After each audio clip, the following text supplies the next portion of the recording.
Pansamantalang nagpahinga sa showbiz si Bea Alonzo para magtuon ng pansin sa sarili, pamilya at mga negosyo.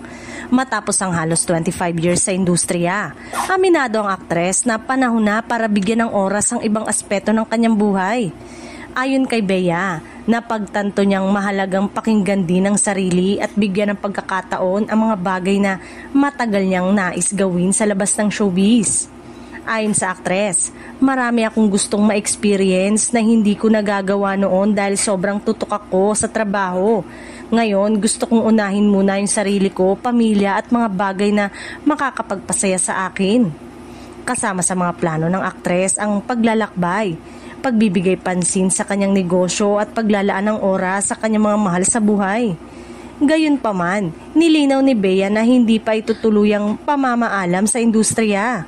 Sa kabila ng kanyang pansamantalang pagliban, nananatiling excited ang mga tagahanga ni Bea sa muling pagbabalik niya sa telebisyon o pelikula. Lalo't kilala siya bilang isa sa mga pinakamahusay na aktres ng kanyang henerasyon.